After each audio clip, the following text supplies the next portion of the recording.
my paper is entitled The Pleasure of Reading the Unfamiliar, Eroticizing the Exotic in 18th Century French Literature.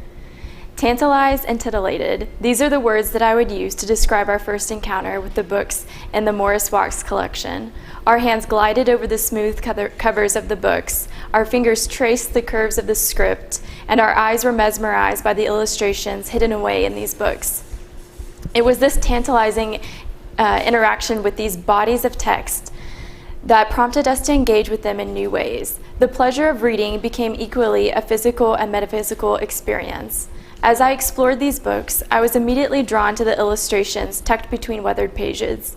Often considered an estranged element of the text, the prints are overlooked as merely decorative. However, instead of reading the images as secondary elements, I endeavored to unravel the ways in which these artistic renderings of the text influence the reading experience for both contemporary and modern readers. As I delved into the unfamiliar, illustrative spaces within the textual body, I found myself equally drawn to thematic representations of the unfamiliar or the exotic. How does the familiar, locks of hair or the female form, intertwine with the unfamiliar, the face of the foreigner or the exotic unknown? Tucked away in the book entitled Un souvenir de la famille Bourbon, which you can see here, you will find carefully preserved locks of hair from the members of the Bourbon family, including a curl from the daughter of Marie Antoinette and Louis XVI. Often a nostalgic practice for parents to remember their children, the practice of preserving hair as a keepsake hints at the powerful link between hair and identity. Whether it is carefully coiffed into an elaborate style or severely pulled away from the face, hair is familiar to us. However, the act of removing it from its context, attached to the head, renders it unfamiliar or exotic to us. Locks of human hair have long been objects of fascination, as is evident in our desire to carefully preserve the hair of loved ones. Though many of these mementos are explicitly nostalgic, there is a subtle eroticism associated with the act of preserving hair. This collection of coiled locks from the Bourbon family is a fetishization of objects belonging to the last line of French kings. For the ordinary person, there is an aura of mystery and exoticism that envelops the lives of royalty. Yet, does this sensuous fascination extend to other individuals? Mesmerized by the abundance of curls highlighted in Portrait of a Young Woman and Profile, this painting here, I posed the question, how do exoticism and eroticism intertwine in the strands of female hair? Capturing a lock of female hair could be considered an effort to eternally preserve and arrest female sensuality. Furthermore, the forcible removal of the hair could be interpreted as a violent attempt to symbolically possess woman. Found in a book labeled Mélange on the binding, this book here, the poem Boucle de cheveux enlevés was written by celebrated English poet Alexander Pope and translated from the original English entitled Rape of the Lock. Consider how the use of the word rape in original English title more clearly denotes the association between hair and female sexuality. The removal or enlèvement of the curl becomes a violent act of possessing the woman by estranging her from herself. This estrangement of the hair from the female form transforms what was once a fully integrated part of the female into other, an exotic rendering that further emphasizes the erotic subtleties of hair itself. By possessing the curl of hair, man also deemed himself possessor of woman, as if she were an exotic object to collect or carefully preserve in his cabinet of curiosities. As I continued to peruse the illustrations tucked away in the Wachs collection, I encountered additional depictions of women in which they were represented as curiosities or strangers to be possessed. The act of defamiliarizing the familiar becomes a justification for the subsequent commodification of the stranger, the other, the foreigner, an act that I understand as exoticism, and it is the pleasure derived from this exoticization that I suggest as erotic.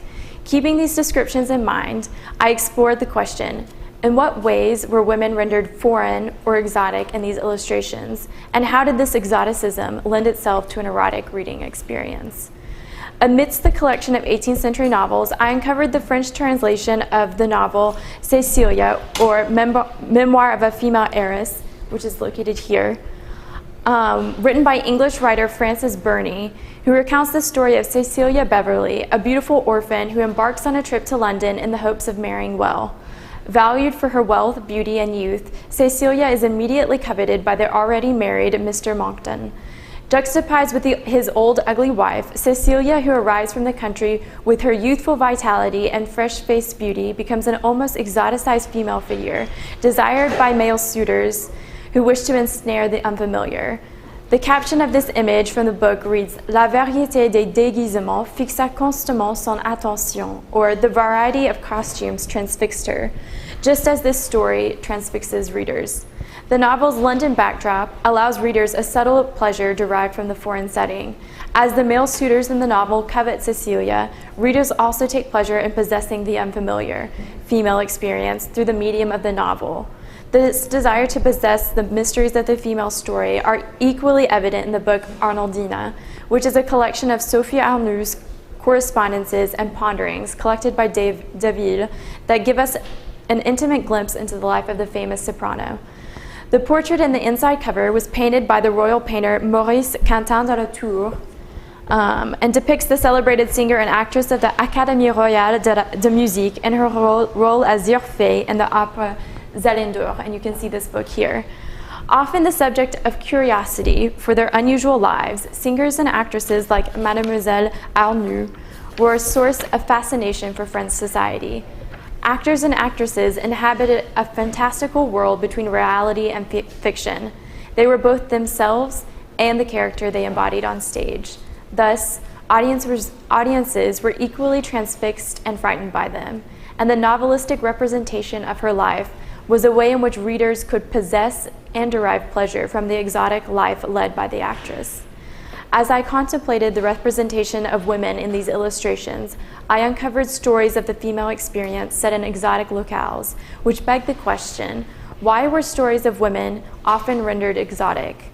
After the success of Montesquieu's Persian letters, the representation of the exotic in the epistolary novel became a popular form for imitation.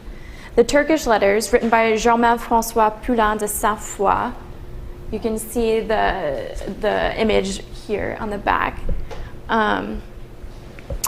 is also a satirical critique of French values and traditions, this time from a Turkish perspective. Rosalide, the daughter of the Grand Vizier of Constantinople, flees to France with her Italian fiancé, Mazzaro, after the execution of her father. The book is a compilation of her letters to her sister Fatime, and the image displayed in the inside cover evokes a certain exoticism, the oriental influence in the clothing of the couple, and the dark skin of the servant. Why is the exotic so provocatively displayed in these books? Why were stories of the female experience frequently rendered exotic? It is as if the distance provided by the foreign setting added an additional layer of fiction by which the reader could augment the pleasure derived from the novel. Additionally, representations of the foreign female epitomize the conflicts of exoticism and eroticism in the 18th century novel. These intertwined pleasures are evident in the illustration that accompanies Madame de Graffigny's Letters of a Peruvian Woman, and you can see an image on the back here. This epistolary novel tells the story of a young Incan princess abducted from the Temple of the Sun by the Spanish. Through a series of letters to her Incan lover, Azza, Zelia recounts her abduction, her rescue by French sailors, and her friendship with Captain d'Arteville. Often compared to Montesquieu's Persian letters, this novel also satirizes French life by considering society from the perspective of Zelia, the foreigner. As evidenced in the image, she was often represented as an exotic female in her traditional Incan dress. This juxtaposition of traditional clothing with the baring of one breast hints at the sensuous way in which she was perceived by French society. The caption that reads Enlèvement de Zelia, or Abduction of Zelia, reminds us of the enlèvement of the lock of hair in Pope's poem that was discussed at the beginning of this presentation. The displacement of Zelia from her native context at the pleasure of the Spanish conquerors represents an act of violent possession indicative of the desire to acquire the exotic that was prevalent in Western society at large. Written by a woman, this epistolary novel was a fictional account of the female experience that perhaps could be interpreted as a satirical critique of the desire to capture and preserve the exotic feminine, as if she were a lock of hair. In this particular edition of the novel, the editors included letters from Aza or from a Peruvian man at the end, an epistolary novel authored by Inés Huguerie de la Marche Cormont and written from the perspective of Zelia's lover, Aza. The conscious decision to juxtapose these two novels evokes a series of questions. Was the letters from Aza considered a conclusion to de Graffigny's novel? If so, was this an attempt by a male author to censor a female author and her writings on the female experience? In what ways did the satirical critique embedded in this fiction represent a threat to French society and the pleasure they derived from exoticizing the foreign female?